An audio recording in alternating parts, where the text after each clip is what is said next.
तो statistics chapter आपके लिए डिटेल में आ चुका है और एक्सरसाइज 12.1 को हम करेंगे। इसमें कुछ क्वेश्चन है जो हम इस एक्सरसाइज में आज हम करेंगे और कुछ क्वेश्चन है जो अगले एपिसोड्स में यानी अगले लेक्चर में करेंगे। आपने जो क्वेश्चन नंबर 1 देखा उसमें कुछ बीमारी जो किस वजह से हुई है वो दे रखा है चार्ट में, और साइड में ये दे रखा है कि वो कितने % ऐसे लोग हैं। तो उसका हमें बनाना है, ग्राफिकली रिप्रेजेंट करने के लिए बोला है पहले तो इन्होंने फर्स्ट में। तो ग्राफिकली रिप्रेजेंट करने के लिए आप किसी भी तरह से रिप्रेजेंट कर सकते हैं। मैं यहाँ पे बार ग्राफ से रिप्रेजेंट करने जा रहा हूँ, आप किसी भी तरह से रिप्रेजेंट कर सकते हैं। और मेजर कॉज इसका क्या होगा वो बताना है, यानी कि सबसे ज्यादा कौन सा परसेंटेज है। तो वो तो आप टेबल में से देख के बता सकते हैं कि सबसे ज्यादा परसेंटेज किसका है, तो रिप्रोडक्टिव वाले का है। यहाँ पे भी देखिए मैंने लिख रखा है, तो रिप्रोडक्टिव वाला जो है वो 31.8 सबसे ज्यादा वही है। तो उसका परसेंटेज ज्यादा, वो मेजर कॉज में वो आंसर आ जाएगा। सेकंड का आंसर वही है। और फर्स्ट का आंसर कैसे निकाले, ग्राफिकली रिप्रेजेंट कैसे करें, तो मैं ऐसा करता हूँ, इसका बार ग्राफ बनाने जा रहा हूँ। तो रिप्रोडक्टिव वाले जो कोज है वो कितने, 31.8 है। वो 31.8 जो कि लगभग यहाँ कहीं आएगा। तो अगर वो यहाँ आएगा तो ये रहा इसका, तो ये मैं इसको बार ग्राफ बनाऊंगा, इसको मैं यहाँ से इसको जोड़ दूंगा, तो ये रिप्रोडक्टिव वाला कोज हो जाएगा। तो ये इसका बार ग्राफ हो जाएगा, तो इसको मैं यहाँ पे जोड़ दिया मैंने। ठीक, तो अब देखते हैं न्यूरोसाइकेट्रिक कंडीशन वाली कितनी थी। तो न्यूरोसाइकेट्रिक वाली 25.4 थी। यहाँ पे ना मैंने वाई एक्सिस पे 5-5 का गैप लिया है। आपकी मर्जी है, आप 2-2 का गैप लीजिए, 1-1 का गैप लीजिए, ये आपकी मर्जी है, ये आपकी चॉइस पे डिपेंड करता है। बस शर्त ये है कि सामने वाला डेटा यानी कि जो 31.8 है वो 31.8 के सामने ही मैच करना चाहिए लगभग, तब जाकर के सही माना जाता है। बस ये आपको फोकस में रखना है। देन न्यूरोसाइकेट्रिक वाली कितनी है, 25.4 है। तो 25 ये रहा, 0.4 कहीं यहाँ कहीं आएगा, क्योंकि ये तो 25 और 30 के बीच में, ये 28 कहीं आसपास होगा, लेकिन हम 25.4 की बात कर रहे हैं तो वो यहाँ कहीं आएगा। तो अगर वो यहाँ आएगा तो इसको मैं दर्शा देता हूँ। मैं बार ग्राफ बना रहा हूँ, आप देख रहे हैं ध्यान से, मैं बार ग्राफ बना रहा हूँ। तो ये बार ग्राफ बन रहा है, इसके आपको स्केल से बनाना है। पहली बात तो आप जो आंसर शीट में जो बनाएंगे एग्जाम में, उसमें आप ग्राफ में बनाएंगे, तब तो आपके लिए लाइन खींची होगी पहले से, तो और आसान हो जाएगा। फिर उसके बाद हम देखते हैं इंजरीज। जो इंजरीज हुई है उसकी वजह से कितने की हेल्थ अफेक्ट हुई है। तो 12.4 यहाँ कहीं आसपास होगा, 12.4। 12.4 से मैं इसको मैच कर दिया मैंने, तो ये हो गया 12.4 वाला। आप चाहे तो इसको ऐसे भी करके इसको ऐसे सेट भी कर सकते हैं ग्राफ में, आपकी मर्जी, ये आपकी चॉइस पे डिपेंड करता है। देन उसके बाद कार्डियो वाला जो है वो 4.3 है। तो 5 से थोड़ा सा नीचे होगा, 4.3 कहीं यहाँ कहीं होगा। तो ये वाला हिस्सा हो गया कार्डियो वाला। देन उसके बाद रेस्पिरेटरी वाला 4.1 कॉज है, यानी कि कार्डियो से हल्का सा नीचे, यानी यहाँ कहीं होगा रेस्पिरेटरी वाला कॉज। तो ये हो गया, इसको मैंने सेट कर दिया। देन अदर कॉजेज जो है वो 22 है। 22 कहाँ है, यहाँ कहीं 22 आएगा, ये रहा 22। तो ये अगर 22 है तो मैंने इसको यहाँ से ज्वाइन कर दिया और ये बन गया हमारा, और इसको मैंने सेट कर दिया, ये बन गया हमारा बार ग्राफ। तो इसको मैंने ग्राफिकली रिप्रेजेंट कर दिया। आप इसको ग्राफ पे रिप्रेजेंट करेंगे ना तो आपको और भी ज्यादा मजा आने वाला है। मतलब ये चैप्टर इतना आसान है, 6 मार्क्स का आने वाला है यहाँ से क्वेश्चन, पता है 6 मार्क्स के क्वेश्चन आएंगे, और इतना आसान चैप्टर है, इसकी कोई हद नहीं है। क्योंकि ग्राफ दे रखा है, और ग्राफ में अगर आप एक ग्राफ बना के आ जाए, इतना मैंने जो करा है इसमें मेहनत लगी है, बताओ मेहनत क्या लगी है, बस दिमाग लगाया थोड़ा सा, मेहनत तो लगी नहीं है। तो उसी बेस पे आपको 2, 3, 4, 5 नंबर भी मिल जाते हैं कभी कभी। तो क्वेश्चन डिपेंड करता है कितने मार्क्स का आता है। वैसे 6 मार्क्स के सारे क्वेश्चन मिला के आएंगे, पर उसमें एमसीक्यू भी तो हो सकते हैं। तो 5 या 4 नंबर का एक क्वेश्चन यहाँ से पक्का एग्जाम में आता है, तो अच्छे से प्रिपेयर कर लेना इसको। चलिए देखते हैं क्वेश्चन नंबर 2। तो क्वेश्चन नंबर 2 में हमें ना इसमें कुछ सेक्शंस दे रखे हैं, SC ST non SC ST backward, अलग अलग जो क्लासेस होते हैं सेक्शन वो दे रखे हैं। जैसे होता नहीं कि कोई SC ST का फॉर्म बनवा के रखते हैं, उसी तरह से। और उनमें दे रखा है नंबर ऑफ गर्ल्स पर 1000 बॉय, प्रति 1000 मतलब हर 1000 लड़कों पे कितनी लड़कियां ऐसी है जो कि SC है, कितनी ST है, कितनी नॉन SC ST है, इस तरह से हमें बताना है। तो इसका बार ग्राफ बनाना है। फर्स्ट में हमें बोला बार ग्राफ बनाने के लिए, तो बड़ा सिंपल है। देखिए इसका जो अगला क्वेश्चन है ना वो भी सिंपल है, उसमें बार ग्राफ बनाना है। क्वेश्चन नंबर 3 की बात कर रहा हूँ। तो पहले क्वेश्चन नंबर 2 देख लेते हैं। बार ग्राफ जो बनाना है, SC वाले कितने 940, तो मुझे इसको 940 तक पहुंचाना है। यहाँ पे ध्यान से देखना, मैंने 0 से स्टार्ट किया है, लेकिन यहाँ पे मैं जिगजैग करने जा रहा हूँ। क्यों? क्योंकि जिगजैग कब किया जाता है, जब ये बहुत ऊपर तक चला जाता है। तो 900 तक चला गया है, तो अब मैं 10-10 का गैप ले रहा हूँ। 900, 910, 920, 930, 940, 950, 960, 70, 80 ऐसे करके मैंने गैप लिया, 10-10 का गैप लिया है। क्यों? क्योंकि इसी में उसके नंबर्स है। तो 80 वाला कितना है? 940। तो 940 ये रहा, 940 को मैं यहाँ पे इससे मिला दूंगा, और ये इसको मैं यहाँ पे, इसको फिर मैं मिलाने के बाद इसको मैं सेट कर सकता हूँ। देन एसटी वाले कितने हैं? 970। एसटी वाले 970, 970 ये रहा एसटी वाले जो 970 है।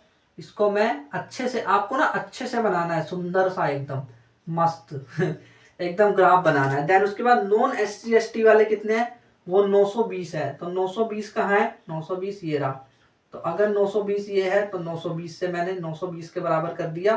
देन ये 950 है, 950 यहाँ कहीं है, 950 यहाँ है। और उसके बाद नॉन बैकवर्ड वाले जो 920 है, 920 नॉन बैकवर्ड वाले हैं, वो यहाँ है, वो इसी के बराबर है, इसके जस्ट बराबर है। तो मैंने इसके बराबर कर दिया इसको, ये इसके बराबर हो गया। देन इसके बाद रूरल वाले जो है वो 930 है, ये रूरल वालों के लिए है। और अर्बन वालों के लिए कितना है? 910। 910 यहाँ कहीं आ रहा है। तो ये हो गया बार ग्राफ, बड़ा सिंपल सा बार ग्राफ है।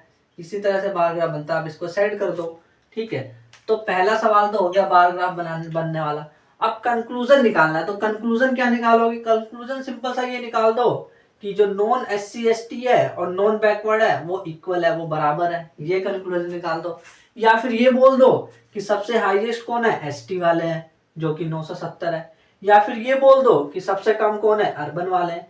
कुछ भी, मतलब मैंने 3 कंक्लूजन बताए, आप तीनों में से कोई सा भी कंक्लूजन लिख दीजिए, आपके लिए मार्क्स आ ही जाएंगे एग्जाम में। चलिए देखते हैं क्वेश्चन नंबर 3। इसमें भी सेम वही बार ग्राफ बनाना है। क्वेश्चन नंबर 1, 2, 3 तीनों के तीनों सेम है। आप ना एक क्वेश्चन देख लो और फिर बाकी के क्वेश्चन नंबर 2 और 3 को खुद प्रैक्टिस करके देखो, क्योंकि तीनों क्वेश्चन सेम है बार ग्राफ जैसे। बस दिमाग ये लगाना है कि भाई मैं गैप कितने कितने का लेकर के चलूं। जैसे यहाँ पे जो पॉलिटिकल पार्टीज दे रखी है, उनकी सीटें दे रखी है, तो बार ग्राफ बनाना है। तो अगर जो पार्टी ए है, मैंने 10-10 का गैप लिया क्योंकि मेरी मर्जी है वो अपने हिसाब से। अब आप बोलेंगे मर्जी मतलब क्या?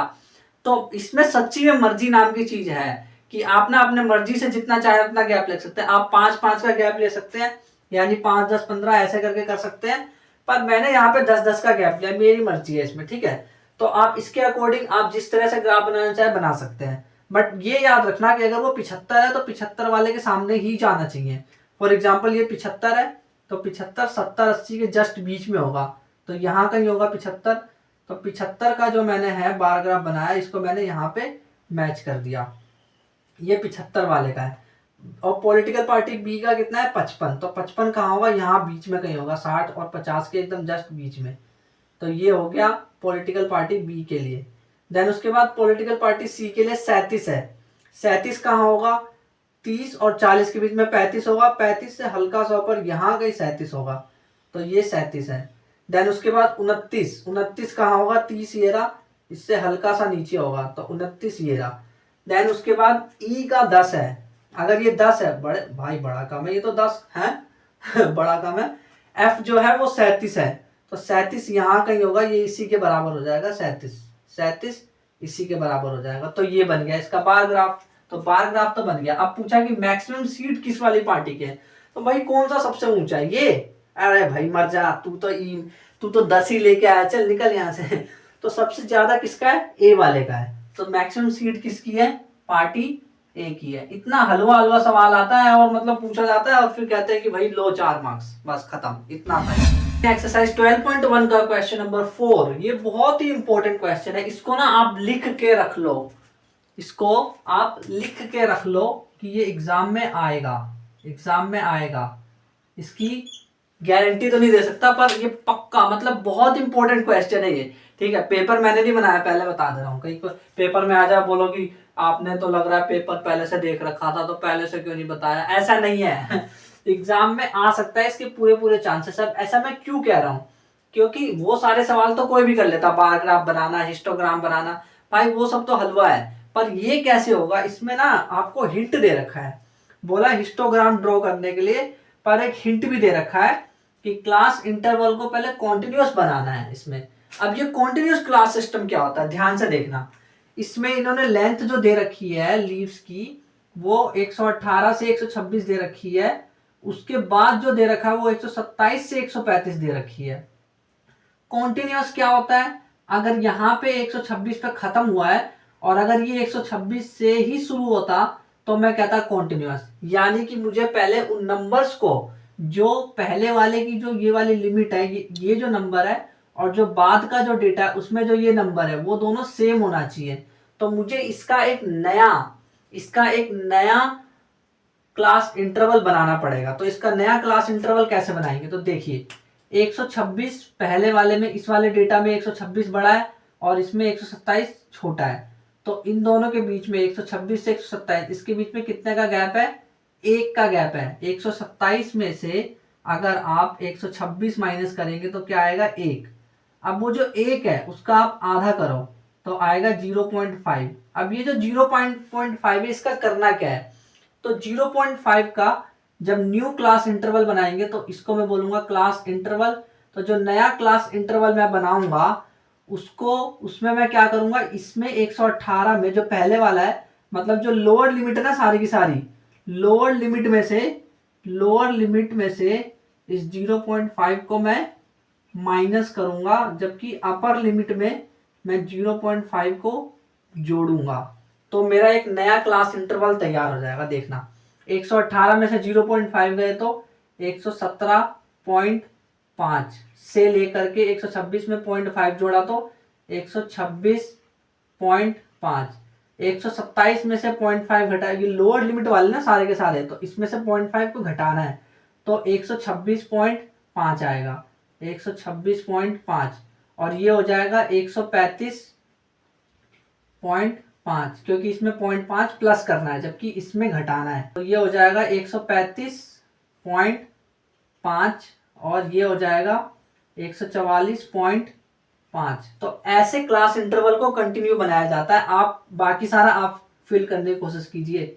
144.5 से 153.5, 154 है तो 153.5 से 162.5 हो जाएगा। फिर ये 163 से 0.5 माइनस तो 162.5 से लेकर के 171.5 हो जाएगा। ये हो जाएगा 171.5 से लेकर के 180.5। तो ये जो नया क्लास इंटरवल है ये बना है। अब इसको हम लिखेंगे एक्स एक्सिस पे यहां पर। तो मैं इसको यहां पे लिखने जा रहा हूं 117.5। यहां पे मैं लिखूंगा 117.5, फिर उसके बाद 126.5, फिर उसके बाद 135.5, 135.5, फिर उसके बाद 144.5, उसको मैं यहाँ पे लिखूंगा। फिर उसके बाद 153.5, 153.5, देन उसके बाद मैं लिखूंगा 162.5, देन उसके बाद मैं लिखूंगा 171.5 और लास्ट में क्या है 180.5। तो वो मैंने यहाँ पे लिखा। अब देखना, अब ये जो है इसका सबका साइज सेम है या फिर बराबर सेम है या नहीं है, पहले देख लो। 117.5 इसको माइनस करो, 126.5 को माइनस करो 117.5, कितना आया, हो गया 9, ये 9 आया। ठीक है, तो इसके बीच का 9 का गैप है, इनके बीच भी 9 का गैप है, इनके बीच में 9 का, इनके बीच में 9 का, सबके बीच में गैप जो है 9 का ही है। आप ध्यान से देख लेना एक बार प्लस करके, तो सबका जो गैप है वो सेम है। तो गैप सेम है तो ऐसा तो नहीं कि कुछ चौड़ा होगा कोई पतला होगा, नहीं, तो सबका गैप भी सेम है। तो अब मुझे क्या करना है, बस इसको नंबर ऑफ लीव्स के अकॉर्डिंग इसको उतना ऊंचा खड़ा कर देना है। तो अब देखना मैं क्या करूंगा, जो 117.5 से 126.5 है वो 3 खड़ा है, 3 तक है मतलब, तो 3 यहाँ का ही होगा, 3 तक मैंने कर दिया इसको। ठीक है, देन उसके बाद ये जो 126.5 से 135.5 के बीच में ये 5 है, तो ये 5 यहाँ का ही 5 होगा, 5 यहाँ का ही होगा, यहाँ का ही होगा 5 एकदम बीच में, तो इसको मैंने यहाँ पे कर दिया। देन 135.5 से लेकर 144.5 तक ये 9 पे होगा, तो 9 कहाँ होगा, 9 यहाँ का ही होगा बीच में एकदम, 9 यहाँ का ही होगा। तो इसको मैंने, एक बात आप ध्यान दो कि मैं इनको चिपका करके बना रहा हूँ, खोल के नहीं बना रहा, क्योंकि ये बार ग्राफ नहीं है, ये हिस्टोग्राम है ना। इंस्टाग्राम नहीं, हिस्टोग्राम, इंस्टाग्राम। 144.5 153.5 के बीच में 12 है, तो 12 कहाँ है, 12 यहाँ है, तो 12 यहाँ है, तो मैंने इसको इससे चिपका दिया, ठीक है। तो ये यहाँ पे ऐड हो गया। आप ना स्केल से सही से बनाना। 162.5 तक जो है वो 5 तक है, तो 5 जो है वो 5 है, तो 5 ये यहाँ कहीं आएगा, तो ये इससे चिपक जाएगा। देन इसके बाद 171.5 तक जो है वो 4 है, तो 4 यहाँ कहीं है, ये 4 है, तो ये इतना आ जाएगा। 180.5 तक जो है वो 2 है, तो 2 यहाँ है, ये यहाँ पे आ जाएगा। तो ये इसका हिस्टोग्राम बन करके तैयार हो गया। तो ये वाला सवाल तो हो गया फर्स्ट। अब सेकंड वाला क्वेश्चन क्या है, तो सेकंड वाला क्वेश्चन है, क्या इसको कोई और तरीका है रिप्रेजेंट करने का? हाँ, एक और तरीका है। क्या है? Bar graph? नहीं, इसका एक और तरीका है फ्रीक्वेंसी पॉलीगन। कि फ्रीक्वेंसी पॉलीगन यानी कि यहाँ पे सेंटर में एक बिंदु बनाते जाओ, सेंटर में बिंदु बनाते जाओ, और जब सेंटर में बिंदु बनाएंगे तो इन सभी बिंदु को जोड़ दो, और जब इस बिंदु को हम जोड़ेंगे तो हमें एक पॉलीगन मिलेगा, और वो जो पॉलीगन हमें मिलेगा वो पॉलीगन फ्रीक्वेंसी पॉलीगन कहलाएगा। ये 0 पे जाके टच होएगा और ये पीछे 0 पे जाके टच होएगा, तो ये एक पॉलीगन बन गया। तो पॉलीगन, इसका हम फ्रीक्वेंसी पॉलीगन बना सकते हैं। अदर तरीका ये, इसको ग्राफिकली रिप्रेजेंट करने का अदर तरीका है कि हम इसका फ्रीक्वेंसी पॉलीगन बना दें। देन उसके बाद मैक्सिमम लीव्स 153 सेंटीमीटर लंबी है, ये सही बात है कि नहीं? तो मैक्सिमम लीव्स 12 है, 12 जो लीव्स है वो 153.5 तक है। हाँ, 153.5 तक है। हाँ ठीक है, तो ये बात सही है, सही तरीका है बोलने का, करेक्ट वे है ये एकदम, ठीक है। तो ये जो क्वेश्चन है यहाँ पे, ये क्वेश्चन सबसे इंपॉर्टेंट था। अगर आपको ये क्वेश्चन आ गया तो आने वाले और भी क्वेश्चन है वो भी आप कर लोगे।